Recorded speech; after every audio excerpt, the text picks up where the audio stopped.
Today, we're going to tell you how to have an adventure. I'm Justin. I'm Cousin Rob. And this is Husman Bros, and we're trying something a little bit different today. So you all know Cousin Rob as the guy who drives us, the guy who pushes us into doing repairs, the guy who says, hey, we need to build this thing, and he's generally right. There's another side to Cousin Rob, though. So you see the books in front of me. Rob, what are we doing here? Yeah, it's actually a great story. This is the result of a near-death experience, which it's a long story. We don't have near enough time for that. But after a pretty massive ski accident, I almost expired, and I wanted to leave a legacy. I wanted to give something back, and so I started writing these books. I started writing The Driver. It started off as one book, but hell, I'm still writing. I'm about finished with book 6, and that's the end of series 1. And then after that, I start on series 2. You said that you've got another character, but let's learn a little bit about these. So The Driver.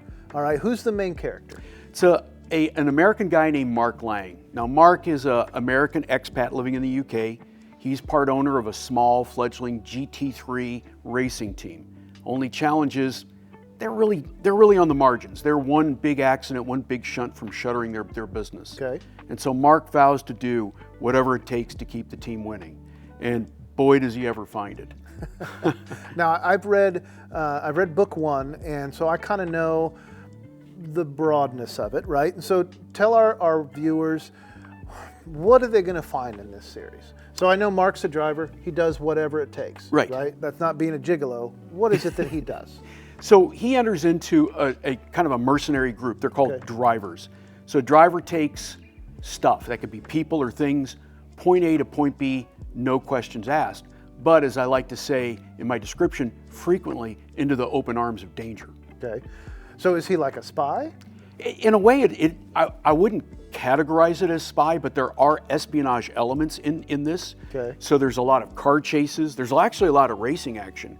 And especially in book 1, we actually focus on teaching people what racing is, because I'd like to establish that foundational aspect to really how you drive a car well. I know that you used to track 944s, right? Yes, that's correct. And so you were a track guy for a long time. So you're writing these from your actual experience in tracking.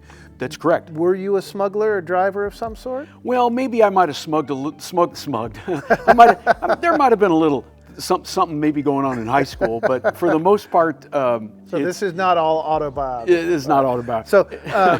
So we've got 4 books here. Is this all about? Is this like a sitcom where every month we've got to save the racing team, or is it focused on racing through the whole thing, or does it move around? Yeah, great question. So at the beginning, especially in books 1 and book 2, there is a lot of racing elements in it, but it's an overarching story of Mark's experience as being a driver and how much stuff he gets pulled into.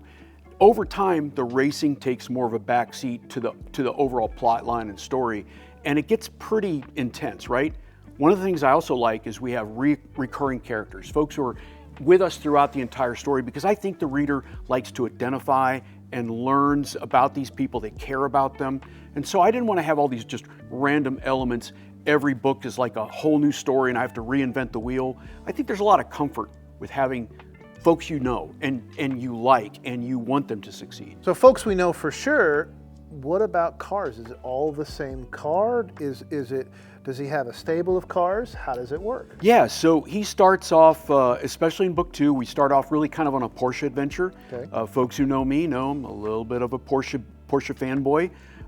However, the bad guys always have different cars. For some strange reason, they always seem to drive E-Class AMG Mercedes. Don't know how that happens. They're always black. You know? I would have put them in Jaguars, but choice. Problem is with Jaguars, they might break down a little bit. You know, when you're involved in a death match car chase, last thing you want is for that electronic system to say, I'm not really happy with working. That's a fair point. Do they always drive an AMG Mercedes? And so does he have nothing but Porsches? Does he go through different marques? What does he drive? I've just kept him on Porsches because the race team races Porsches. They do race a Porsche GT3 in a GT3 racing series.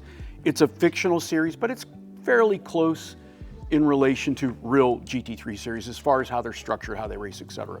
What would you compare these to? Like, what genre? Is there a movie that these might be Oh, like? yeah, Or for sure. what is it, more James Bond or what? It's a little bit of both. So it's a little bit of James Bond. I think it compares very well with the Transporter series. Okay. But then from a book perspective, a lot of times people have compared this to books from Ludlum, Le Carré, really kind of the classic folks that write those action adventure series where there's a ton of action. However, mine is a very overarching plot focused because we want to take Mark on an adventure from point A to point B. So we have to start at number 1 and just follow the path. You can't pick up at number 3 or number 4. Actually, you can. So so the way it works, number 1 and 2 are literally happen one on top of the other. Okay. Book 3 is a standalone book. Okay. It can be read completely on its own. Book 4 and Book 5 are also, they're a continuing arc. And then Book 6 is standalone. So really, if you're going to read, either start with 1 or 2. Mm-hmm. Number 3, you can start there, or you can pick it up at Book 4 and 5. You're going to have some questions that will be answered, but I always give you enough information in the book so that you can piece things together. Okay. But another thing I like to do, and I have a lot of fun with this, I like to seed stuff for the next book.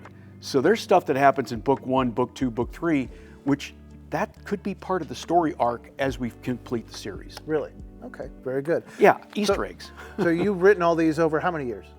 About a dozen years. You're about to wrap this series up, and I think you said that you're actually taking a character we meet towards the end of this series and starting a series with them. That's correct, yes. Okay. We're going to meet the next driver in Book 6, and then that character will have their own story arc. But then I'm going to do some spin-offs. There's a couple of characters that have been introduced throughout the series of books who deserve their own adventures.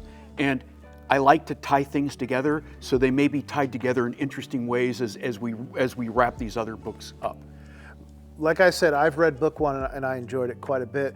Every time we're out and about together, there are plenty of people around here that are reading these books and begging Rob for number 6. So we thought we'd share it with you guys. Whatever audience I have, I think you deserve to check these books out. Now, Rob, where are these available? Great question. So I have a website. We'll put the link down below. But they are readily available on Amazon. They're available currently as an ebook and as well as a printed book. And watch this space soon. We will be developing audiobook versions of all of them. So you have a website and you have Amazon. Yes. And again, we'll put both of those down below. If someone orders off your website, are they getting a signed version of the book? No, I actually link them directly to Amazon. Okay, well, so you should figure that out. Yeah.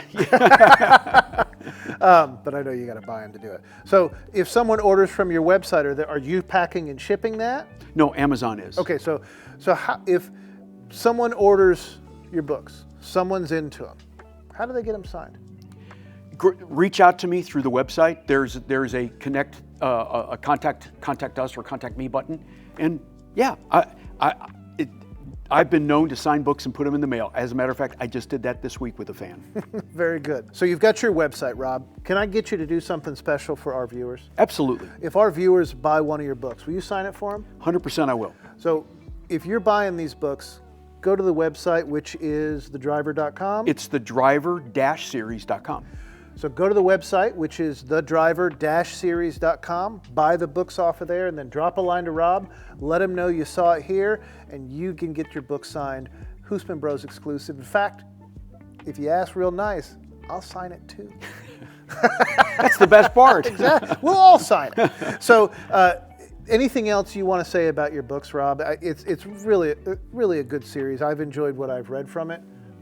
Yeah, I think, well, there's no I think. People that read them love them. Mm-hmm. What's also interesting is it's not just guys that have read the books. Okay. I've had a lot of ladies read the books and they love them.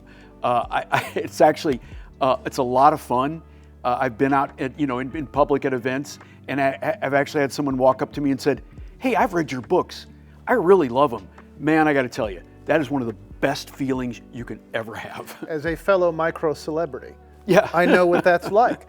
So thank you guys for watching. Please try the books, reach out to Rob, get it signed, get yourself a little piece of the Driver series. And if you're a movie producer, if you're a literary agent, if you can help Rob grow this series, send us a line, leave a comment down below. Thanks for watching. Thank you all so much. And we'll see you next time.